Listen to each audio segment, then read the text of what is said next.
Stay wired. Post-tech update today. We're going to revisit a top-notch call from my weekend show, The Kim Komando Show, that you absolutely need to hear. No one is ready to say that Tesla is in over its head, at least not yet.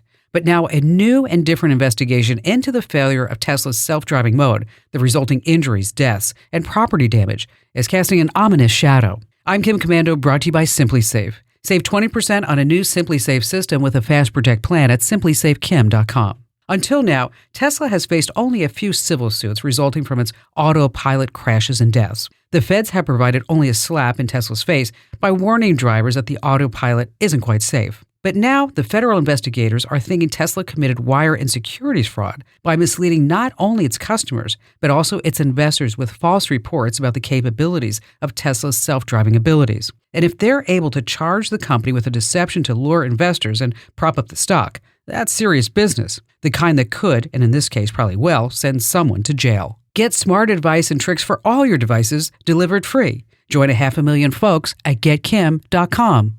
Okay, coming up next, a call that you're definitely going to want to hear because I bet you'll learn something new. Yeah, Sarah in Fort Wayne, Indiana. Hi there, Sarah.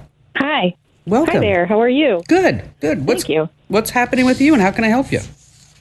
Well, we're looking at houses here in Indiana, and some of the homes that we see have, a stereo hookup all throughout the house, whole house sound. And I know a lot of people play music from their phones and things like that. And I just, recently just removed myself from a couple of the big tech players in terms of holding digital music. And I was just wondering if you had any suggestions on a place that's more secure, but I can still play music from my phones. I just honestly don't want that information out there.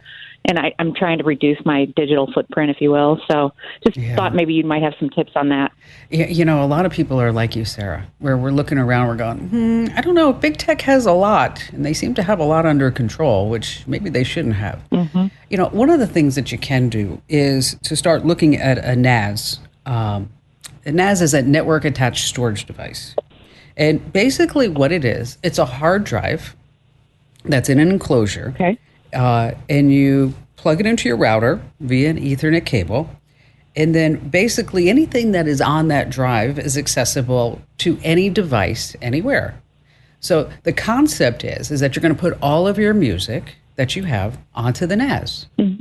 And so if you have a smart speaker in one room, it can access that music or different playlists. You can have something playing in the living room, another one playing in the kids' room, or something happening in the home theater, and something else on the patio. But the NAS allows you to have access to all of that. So that's just the hard drive itself. So what you need after that is the software to make it run. Now, there's a piece of software called Plex, and it's at plex.tv.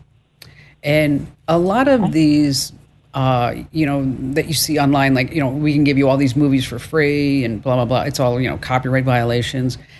Is that's a copyright violation, but using the software is not.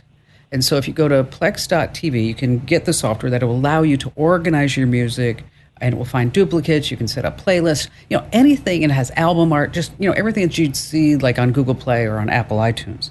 Now, as far as with the NAS, depending upon your music, it's, they're not cheap, but they're not relatively expensive too when you start thinking about how much that you're paying for your music in the monthly. And you said, like, your big tech footprint is that you look at a 12 terabyte, it's a dual drive for about $375.